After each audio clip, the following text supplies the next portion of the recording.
তো আমাদের তাহলে যেটা বোঝা গেল এক্ষেত্রে জার্নালের ক্ষেত্রে, যে এবিডিসি এনলিস্টেড জার্নাল হলেই সেটা স্কোপাস ইন্ডেক্সড হয় সাধারণত, বা এসসিআই লিস্টেড হলেও সেটা স্কোপাস ইন্ডেক্সড অটোমেটিক্যালি হয়। কারণ এসসিআই, এবিডিসি এগুলো হচ্ছে এক একটা হাই কোয়ালিটি জার্নালের ডেটাবেস। খুব সহজ করে বলতে গেলে, যেমন ধরো কেউ যদি 12 ক্লাস পাস হয়, তার মানে সেটা আমরা ধরে নিতে পারি যে সে ক্লাস 4 অলরেডি পাস, সেই রকম টাইপের ব্যাপার। কিন্তু এবিডিসি জার্নাল আর এনলিস্টেড জার্নাল, আর যদি এসসিআই এনলিস্টেড জার্নালের আমরা কম্পেয়ার করি, তাহলে দেখা যায় যে এসসিআই এনলিস্টেড অনেক জার্নাল আছে যারা এবিডিসি এনলিস্টেড জার্নাল নয়, এবং অনেক এবিডিসি এনলিস্টেড জার্নাল আছে যারা এসসিআই এনলিস্টেড জার্নাল নয়। এবং খুব মানে খুব লিমিটেড কিছু জার্নালস আছে যারা একই সাথে এসসিআই এনলিস্টেড এবং এবিডিসি এনলিস্টেড। ঠিক আছে, কেন এটা হয় তার কারণটা বলি।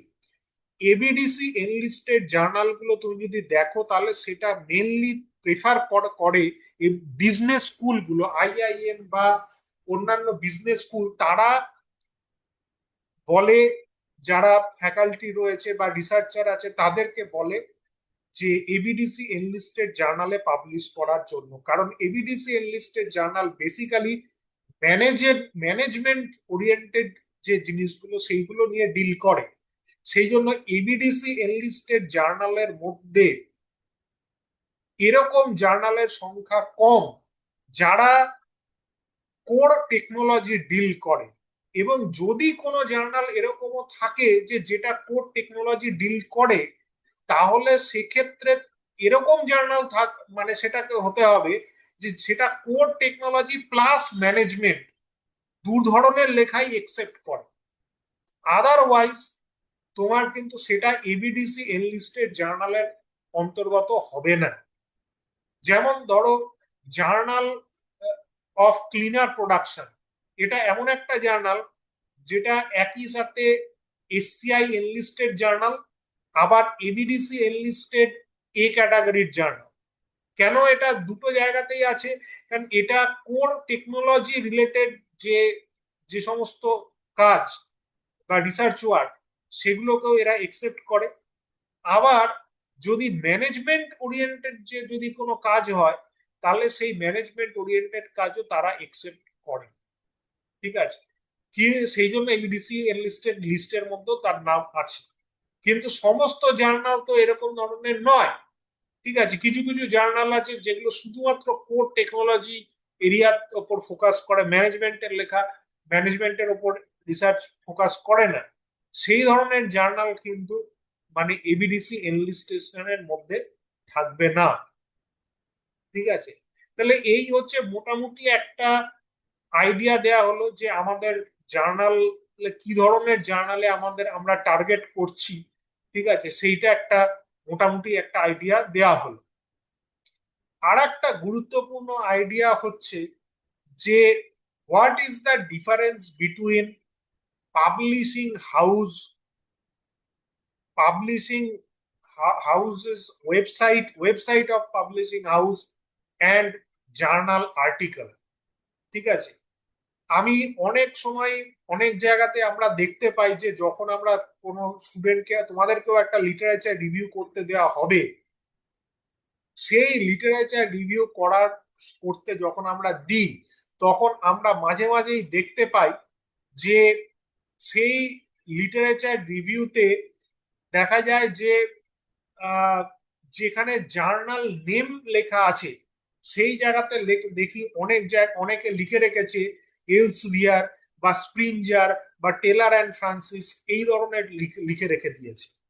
এটা কিন্তু পুরোপুরি ভুল। মনে রাখতে হবে যে জার্নাল আর পাবলিশিং হাউস দুটো কিন্তু এক নয়। একটা পাবলিশিং হাউসের আন্ডারে অনেক জার্নাল থাকতে পারে। আমরা ধরো ছোটবেলায় তোমরা অনেকেই আমরা ধরো বাটুল দি গ্রেট পড়েছি, নন্টে ফন্টে পড়েছি, হাদাবুদা পড়েছি। এবার এই সমস্ত বইগুলোই দেব সাহিত্য কুটির থেকে পাবলিশড হতো। তাহলে দেব সাহিত্য কুটির হচ্ছে একটা প্রকাশনা যারা কিনা অনেক ধরনের বই পাবলিশ করে। ঠিক সেরকমই Elsevier, Springer, Taylor and Francis, Emerald, JSTOR, Inderscience, এই যে এগুলো আছে, ঠিক আছে। তো এগুলো হচ্ছে, এরা হচ্ছে মানে বিভিন্ন ধরনের পাবলিশিং হাউস, আরো অনেক পাবলিশিং হাউস আছে, ঠিক আছে। এরা বিভিন্ন ধরনের জার্নাল পাবলিশ করে। তোমাকে যখন জানতে চেয়েছে যে জার্নালের নাম তুমি লেখো, তোমাকে প্রশ্নে বলেছে, তখন তোমাকে জার্নালের নামটাই লিখতে হবে। তুমি ব্র্যাকেটে পাবলিশিং হাউসের নাম লিখতে পারো, কিন্তু তুমি যদি শুধুমাত্র পাবলিশিং হাউসের নাম লেখো আর জার্নালের নাম না লেখো, তাহলে কিন্তু তোমার ইয়েটা, তোমার লেখাটা ঠিক হবে না, তুমি নম্বর পাবে না। আবার অনেকে দেখা যায় হয়তো লিখে রেখে দিয়েছে www.sciencedirect.com, ঠিক আছে। সায়েন্সডাইরেক্ট.কম, এই যে আমি কথাটা বললাম, এটা হচ্ছে একটা ওয়েবসাইট, একটা পাবলিশিং হাউস রয়েছে ইমারেল্ট। সেই ইমারেল্ট পাবলিশিং হাউসের যে হোম ওয়েবসাইট, সেইটা হচ্ছে, সেই ইউআরএলটা হচ্ছে তোমার সায়েন্সডাইরেক্ট.কম। সেটা কিন্তু কোনো জার্নালের নাম নয়, সেটা কোনো পাবলিশিং হাউসের নামও নয়।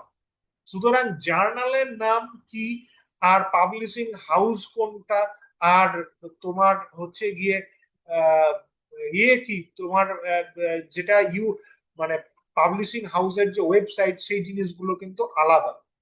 অনেক সময় এরকমও হয় যে কোনো জার্নাল, কোনো এই ধরনের কোনো যে পাবলিশিং হাউস, তার আন্ডারে নাও থাকতে পারে। কোনো কোনো জার্নাল হয়তো কোনো ইনস্টিটিউট আছে, তারাই সেই জার্নালটাকে পাবলিশ করে, সেটা কোনো এই ধরনের কোনো পাবলিশিং হাউসের আন্ডারে নেই, সেটাও অনেক সময় হতে পারে, ঠিক আছে। আচ্ছা, আর একটা গুরুত্বপূর্ণ ফ্যাক্টর হচ্ছে impact factor. What is impact factor? Impact factor হচ্ছে এমন একটা মেজার যেটা দিয়ে সাধারণত তোমার জার্নালের যে কোয়ালিটি, সেই কোয়ালিটিটা ডিফাইন করা হয়। এটা খুব যে আহ, আহ, মানে ইম্প্যাক্ট ফ্যাক্টর অনেক ধরন, মানে অনেক সংস্থা আছে যারা বিভিন্ন ধরনের ইম্প্যাক্ট ফ্যাক্টর দেয়। সেখানে ক্ল্যারিভেটিভ ইন্ডেক্সের তাদের ইম্প্যাক্ট ফ্যাক্টর রয়েছে, তোমার রয়টার্স এর ইম্প্যাক্ট ফ্যাক্টর আছে, বিভিন্ন সংস্থা আছে যারা ইম্প্যাক্ট ফ্যাক্টর দেয়। কিন্তু অ্যাকচুয়ালি ইম্প্যাক্ট ফ্যাক্টর বলতে সাইন্টিফিক কমিউনিটিতে যেটা সব থেকে বেশি ইয়ে করা হয়, মানে যেটাকে সব থেকে বেশি যেটাকে মান্যতা দেয়া হয়, সেই জিনিসটা কিন্তু হচ্ছে রয়টার্স, ঠিক আছে। এই যে ধরো, আমি জার্নাল অফ ক্লিনার প্রোডাকশনের কথা বললাম, জার্নাল অফ ক্লিনার প্রোডাকশন খুব হাই ইম্প্যাক্ট ফ্যাক্টরের একটা জার্নাল, যেটার 10 মতন এখন বর্তমানে ইম্প্যাক্ট ফ্যাক্টর আছে। এবং এই ইম্প্যাক্ট ফ্যাক্টর, সেটা কখনো কমতে পারে, কখনো বাড়তেও পারে, ঠিক আছে। আমরা অনেক সময় মাঝে মাঝে একটা নেচারের বিভিন্ন জার্নাল থাকে, সেই জার্নালগুলোকে আমরা কথা আমরা নিউজ পেপার বা অন্য অনেক জায়গায় আমরা পড়ে থাকি, ঠিক আছে। সেই নেচার বেসিক্যালি একটা পাবলিশিং হাউস। সেই নেচারের আন্ডারে বিভিন্ন ধরনের জার্নাল, যেমন IEEE ট্রানজাকশন, এরা একটা পাবলিশিং হাউস, তার আন্ডারে প্রচুর জার্নাল আছে। তো তাদের সেই যে জার্নালগুলো এরা থাকে, সেই জার্নালগুলো এরা যে পাবলিশ করে, এই জার্নালগুলোর ইম্প্যাক্ট ফ্যাক্টর অনেক বেশি। এবং সেই জন্য এইগুলো সারা পৃথিবীতে এই জার্নালগুলোকে খুব বেশি এস্টিমড জার্নালগুলো মনে করা হয়। এবং খুব মানে জার্নালের, মানে খুব হাই কোয়ালিটির কাজ না করলে বা খুব নভেল কাজ না করলে সাধারণত এই ধরনের জার্নালগুলো তাদের, মানে তোমার পেপারকে একসেপ্ট করবে না, ঠিক আছে। জার্নাল ধরো, কোনো কোনো জার্নাল আছে যাদের কোনো ইম্প্যাক্ট ফ্যাক্টর নেই, কোনো জার্নাল আছে যাদের ইম্প্যাক্ট ফ্যাক্টর হয়তো 0 পয়েন্ট, ম্যাক্সিমাম জার্নালেরই অ্যাকচুয়ালি ইম্প্যাক্ট ফ্যাক্টর থাকে না, কারণ সেই জার্নালগুলো লো কোয়ালিটির জার্নাল। কিছু কিছু জার্নাল আছে যে জার্নালগুলোতে হয়তো 0.1, 0.13, 0.2, 0.5 এরকম ধরনের ইম্প্যাক্ট ফ্যাক্টর থাকে। তারপর 1 আছে, 1.2 আছে, এরকম করে 2, 3, 4, 5, 10 এরকম করে করে ইম্প্যাক্ট ফ্যাক্টর প্রায় 50 অব্দিও ইম্প্যাক্ট ফ্যাক্টর থাকতে পারে। ঠিক আছে, সাধারণত এই যে ইম্প্যাক্ট ফ্যাক্টর গুলো থাকে, এই ইম্প্যাক্ট ফ্যাক্টর গুলো অ্যাকচুয়ালি ফ্যাকাল্টি বলো বা রিসার্চ স্কলার বলো তাদের মানে প্রমোশন যেটা সেই সমস্ত জায়গাতেও কাজে লাগে, এবং অন্যান্য তাদের যে কোয়ালিটি সেটাও ডিটারমাইন করা হয় এগুলোর মাধ্যমে।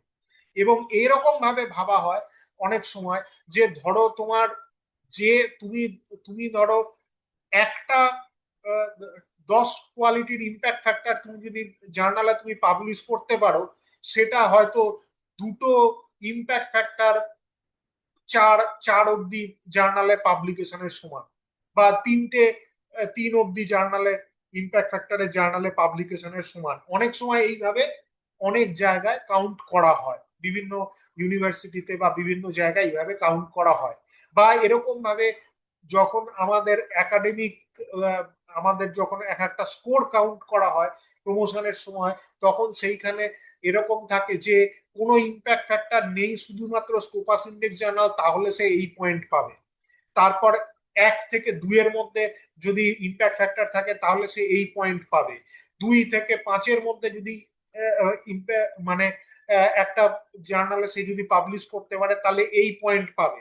আবার তার সাথে এটাও থাকে যে ফার্স্ট অথার হিসেবে যদি কেউ পাবলিশ করে তাহলে সে এই পয়েন্ট পাবে। যদি সেকেন্ড অথার হিসেবে পাবলিশ করে বা দুজনে মিলে করে তাহলে এইভাবে পয়েন্টটা ক্যালকুলেটেড হবে।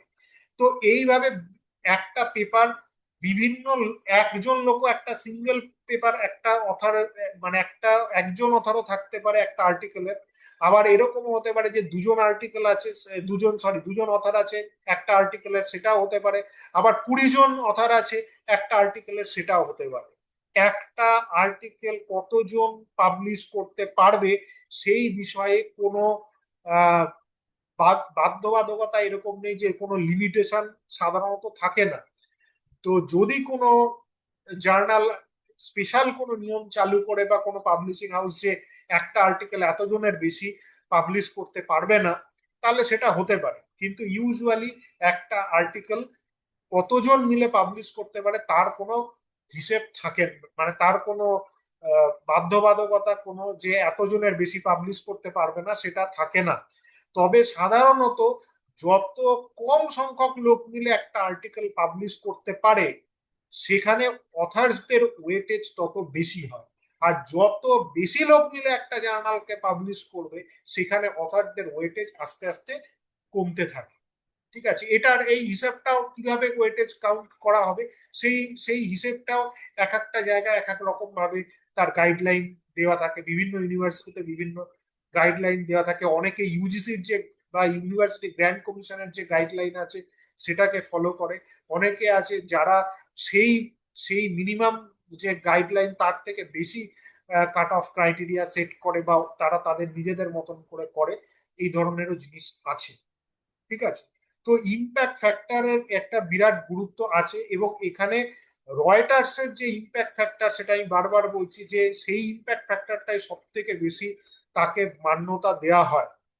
এবং সাধারণত এলসেভিয়ারের যে সমস্ত জার্নাল আছে বা স্প্রিঞ্জার যেগুলো রেপুটেড পাবলিশিং হাউস আছে, তারা যে ইম্প্যাক্ট ফ্যাক্টর গুলো দেয় সেই ইম্প্যাক্ট ফ্যাক্টর গুলো কিন্তু রয়টার্সের যে ক্যালকুলেশন সেই ক্যালকুলেশনের ওপর ভিত্তি করেই সেই ইম্প্যাক্ট ফ্যাক্টর গুলোকে দেয়া হয়। এখন ঘটনা হচ্ছে যে ইম্প্যাক্ট ফ্যাক্টর আসলে ক্যালকুলেট করা হয় কিভাবে। ইম্প্যাক্ট ফ্যাক্টরের ক্যালকুলেশনের বিভিন্ন পদ্ধতি আছে, কিন্তু মেনলি যেটা বেসিক ফান্ডা ইম্প্যাক্ট ফ্যাক্টর ক্যালকুলেশনের, সেই ফান্ডাটা হচ্ছে যে তুমি যত বেশি কোনো একটা জার্নালের সাইটেশন হয় সেই হিসাবে ইম্প্যাক্ট ফ্যাক্টর বাড়তে থাকে। সাইটেশন মানে কি? সাইটেশন মানে হচ্ছে যে ধরো তুমি কোনো একটা লেখা পাবলিশ করেছো, এবার সেই লেখাটা পরে তুমি যখন আরেকটা কোনো জার্নাল আর্টিকেল পাবলিশ করছো তখন সেই আর্টিকেলটার রেফারেন্স তুমি সেই যে পরের যে জার্নালটা যেটা সেই জার্নালে দিচ্ছ, এবং তোমার পরের জার্নালটাও আবার ধরো পাবলিশড হলো, তাহলে তুমি পরের জার্নালটা তোমার আগের জার্নালের লেখা পাবলিশড আগের জার্নাল আর্টিকেলটাকে তুমি সাইট করেছিলে, এইটাকে বলা হচ্ছে সাইটেশন। এখন এই ধরনের যে সাইটেশন, তুমি যদি তোমার নিজের লেখাকে সাইট করো তাহলে সেটাকে বলা হয় সেলফ সাইটেশন। কিন্তু যদি অন্য আরেকটা লোক, সে যদি, যে তোমার সাথে রিসার্চের আগের পেপারটা, যার অথারশিপের মধ্যে যার নাম ছিল না, সেই লোকটা যদি তোমার পেপারকে তার রিসার্চ পেপারে সাইটেশন সাইট করে, তাহলে সেটা হচ্ছে নর্মাল জেনারেল সাইটেশন, সেটা কিন্তু সেলফ সাইটেশন হচ্ছে না। তাহলে এই ইম্প্যাক্ট ফ্যাক্টর সেলফ সাইটেশনের উপরেও নির্ভর করে এবং জেনারেল সাইটেশনের উপরেও নির্ভর করে। সাধারণত অনেক সময় হয় যে সেলফ সাইটেশনের ওয়েটেজটা কম দেওয়া হয়, কারণ সেলফ সাইটেশনের ওয়েটেজ যদি বেশি রাখা হয়, তাহলে কি হবে, তাহলে একজন লোক তার প্রিভিয়াস পেপার গুলোকে বারে বারে বারে বারে সাইট করতে করতে সে কিন্তু মানে করতে থাকবে, তাহলে তার যে আর্টিকেলের যে ইয়েটা সাইটেশনের যে ব্যাপারটা, সেটাও অনেক মজবুত হয়ে যাবে। মানে সেই ব্যাপার, তাহলে কি হবে, একটা জার্নাল তার যে আর্টিকেল গুলো আছে সেই আর্টিকেল গুলোকে শুধু সাইট করতে করতে যাবে। ঠিক আছে, তো সেটাও একটা প্রবলেমের জায়গা। সুতরাং সে সেলফ সাইটেশন যেমন অথরের সেলফ সাইটেশন হয়, সেরকম জার্নালের সেলফ সাইটেশনও থাকে। ঠিক আছে, তো আহ, এই দিকগুলো, সব দিকগুলোর কথা বিবেচনা করে এক এক ধরনের সেলফ সাইটেশন, জার্নাল সাইটেশন বা জেনারেল সাইটেশন, এই সমস্ত সাইটেশনের দিকগুলোর কথা বিবেচনা করে বা এগুলোকে এক এক ধরনের ওয়েটেজ দিয়ে এক একটা সংস্থা এক এক রকমের ইম্প্যাক্ট ফ্যাক্টর এক এক ভাবে ক্যালকুলেট করে। তবে সহজ কথা, ইম্প্যাক্ট ফ্যাক্টর মানে হচ্ছে যে ইম্প্যাক্ট ফ্যাক্টরটা সাইটেশনের উপর নির্ভর করে ইম্প্যাক্ট ফ্যাক্টরটা ডিটারমাইন করা হয়। ঠিক আছে, এইটা হচ্ছে ইম্প্যাক্ট ফ্যাক্টরের যে কেস, সেইটা বললাম। আচ্ছা, এইবার হচ্ছে তোমার জার্নাল আর্টিকেল জার্নাল আর্টিকেলের যে পাবলিশ হওয়ার সময়, সেখানে আগে মানে আগে যেটা হতো সেটা হচ্ছে জার্নালের নাম থাকতো, জার্নালের ভলিউম একটা থাকতো, ভলিউমের পর একটা ইস্যু থাকতো। ইস্যু মানে হচ্ছে যে ওই জার্নালটা বছরে ধরো কবার পাবলিশ হচ্ছে, ধরো একটা 4বার পাবলিশ হচ্ছে, এবার তোমারটা হয়তো 3 নম্বর ইস্যুতে পাবলিশ হয়েছে, তাহলে ইস্যু 3 হয়ে গেল সেটা। তো এইভাবেই ইস্যু গুলো আছে। এছাড়া তোমার ডিওআই একটা থাকে, ডিওআই এর একটা ফুল ফর্ম আছে, এটা একটু দেখে নেবে যে কি আছে ডিওআই এর ফুল ফর্ম। কিছু একটা ডেট বা কিছু, sorry, digital object identifier, DOI এর ফুল ফর্ম। এটা আগেকার দিনে ছিল না, এখন ডিওআই এসছে। যখনই একটা আর্টিকেল পাবলিশড হয়, তারপরেই ওটার ডিওআই একটা এসে যায়। মানে ডিওআই হচ্ছে একটা ইউআরএল এর মতো, যেটাকে তুমি যদি কপি পেস্ট করো তোমার ইউআরএল এ, তাহলে তুমি সেই আর্টিকেলটাকে তুমি কিন্তু সহজেই খুঁজে বের করতে পারবে।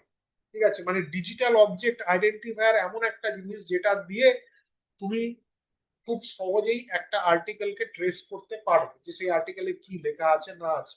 এবং যদি তোমার সেই সাবস্ক্রিপশন থাকে, তাহলে সেটাকে অ্যাক্সেস করতে পারবে, বা ওপেন অ্যাক্সেস আর্টিকেল হলে সেটাকে অ্যাক্সেস করতে পারবে। এখন অনেক জার্নাল আছে এলসিভিআর এর অন্তর্গত, যে সমস্ত জার্নাল আছে তারা ইস্যু গুলোকে উঠিয়ে দিচ্ছে। তারা বিভিন্ন, মানে এক বছরে যদি 4টে কখনো ইস্যু থাকে, সেই 4টে ইস্যু গুলোকেও তারা ভলিউমের নাম দিয়ে দিচ্ছে। ধরো ভলিউম জানুয়ারি মাসে যেটা হলো সেটাকে ভলিউম 80, যেটা ধরো তো মার্চ মাসে হলো সেটাকে ভলিউম 81, এরকম ভাবে ভলিউম দিয়ে চালিয়ে দিচ্ছে, করছে। এবং ইনফ্যাক্ট আগে মানে বিভিন্ন জার্নাল আর্টিকেলের পেজ নাম্বার দেওয়া হতো, পিপি দিয়ে পেজ নাম্বার, কত থেকে কত নম্বর পেজ থেকে কত নাম্বার পেজে আছে সেইটা দেয়া হতো। এখন অনেক জার্নাল আছে যারা পেজ নাম্বারও দেয় না, এক একটা আর্টিকেলের জন্য এক একটা ইউনিক নাম্বার দিয়ে দিচ্ছে। সেই ইউনিক নাম্বারটা অ্যাক্সেস করতে পারলে সেই আর্টিকেলটাকে অ্যাক্সেস করা যায়। মানে এখন আর ওই ভলিউম বা ইস্যু এগুলোর গুরুত্ব আস্তে আস্তে ক্রমশ কমে যাচ্ছে। ঠিক আছে, তবে এটাও ঠিক যে সব জার্নালে এই একই ধরনের পদ্ধতি এটা এখনো পর্যন্ত চালু হয়নি। ঠিক আছে, আচ্ছা, তাহলে মোটামুটি জার্নালের জার্নাল কি কি ধরনের জার্নাল যেগুলো আছে, সেই জার্নালগুলোর মোটামুটি আমরা ডিসকাস করলাম। এরপর আমাদের আমরা যেটা ডিসকাস করব সেটা হচ্ছে যে এইমস, জার্নালের এইমস অ্যান্ড স্কোপ। ঠিক আছে, এটা খুব গুরুত্বপূর্ণ একটা বিষয়। কারণ কেন এটা খুব গুরুত্বপূর্ণ বিষয় বলছি, তার প্রধান কারণ হচ্ছে যে অনেক সময় দেখা যায় যে আমরা যে জার্নালে সাবমিট করি কোনো আমাদের আর্টিকেলটা, সেই আর্টিকেলটা দেখা যায় যে জার্নাল সঙ্গে সঙ্গে সেটাকে রিজেক্ট করে দিল, বা সেটাকে আহ, মানে সেটাকে সঙ্গে সঙ্গে রিজেক্ট করে দিল। এই যে রিজেকশনটা হলো, রিজেকশনটা সবসময় যে তোমার আর্টিকেলের কোয়ালিটি খারাপ সেই জন্য রিজেক্ট হচ্ছে তা কিন্তু নয়। এরকম অনেক সময় আছে যখন তুমি যে আর্টিকেলটা তুমি মানে তুমি যখন কোনো কোথাও কমিউনিকেট করলে কোনো জার্নালে, দেখা গেল যে তারা সেই আর্টিকেলটাকে সেটাকে তারা মানে সেই জার্নালের জন্য সেটা ফিট নয়। ঠিক আছে, সেই জন্য কি করা উচিত, যে কোনো জার্নালে কমিউনিকেট করার আগে সেই জার্নালের যে এইমস অ্যান্ড স্কোপ, মানে তারা কি কি জিনিস কভার করছে সেইটা ভালো করে পড়া দরকার।